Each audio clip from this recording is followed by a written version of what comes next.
प्रेम पुरुषोत्तम युगावतारी श्री चैतन्य महाप्रभु ने इस धराधाम में अनेक लीलाएं की हैं।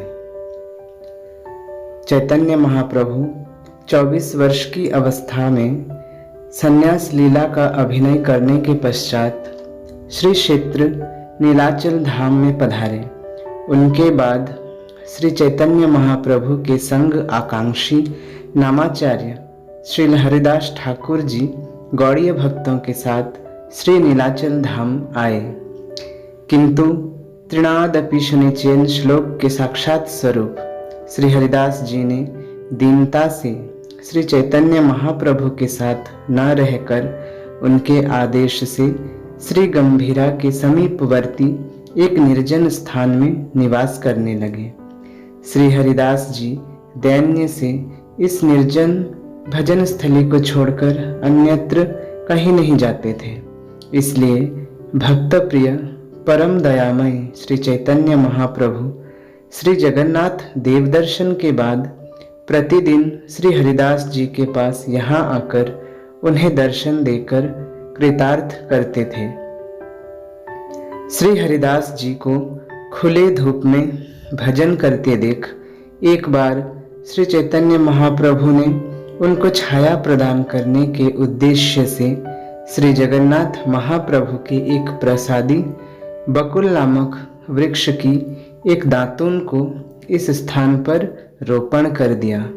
रोपण करते ही देखते उनकी महिमा से वह दातून एक विशाल बकुल वृक्ष के रूप में सर्वत्र फैल गया।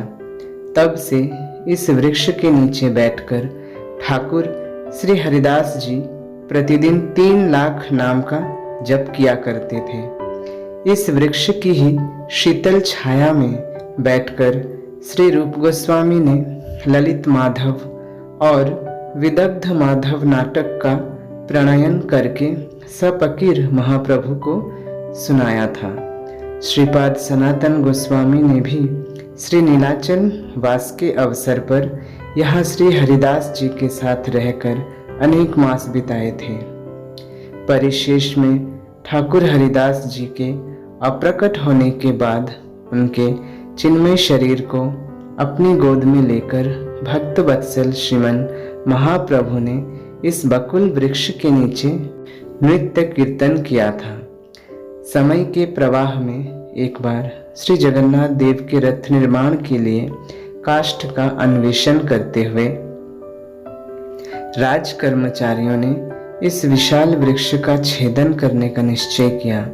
इस समय के सेवक श्री जगन्नाथ दास बाबा जी ने इस वृक्ष को महाप्रभु की दिव्य कृपा का प्रतीक बताते हुए उसको बचाने के लिए प्रार्थना किया, परंतु राज कर्मचारियों के न मानने पर वे अनशन करके इस बकुल वृक्ष के नीचे बैठ गए।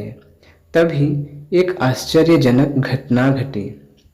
जिस दिन वृक्ष छेदन करने का निश्चय हुआ था उसकी पूर्व रात्रि में ही यह बकुल वृक्ष अंततः सारा शून्य अर्थात खोखला होकर स्वयं भूमि पर गिर पड़ा। दूसरे दिन प्रातः राज कर्मचारियों ने वृक्ष की खोखली अवस्था को देखकर विस्मित होकर लौट गए। उसी दिन से ही यह वृक्षराज श्रीमन महाप्रभु और ठाकुर हरिदास जी की परम पावनी स्मृति को उज्जीवित करते हुए श्री श्री सिद्ध बकुल के नाम से पूजित हो रहे हैं। इस तरह की रोचक जानकारी और भक्ति मूलक तथ्यों को जानने के लिए हमारे इस चैनल को सब्सक्राइब करना ना भूलें। हरे कृष्णा।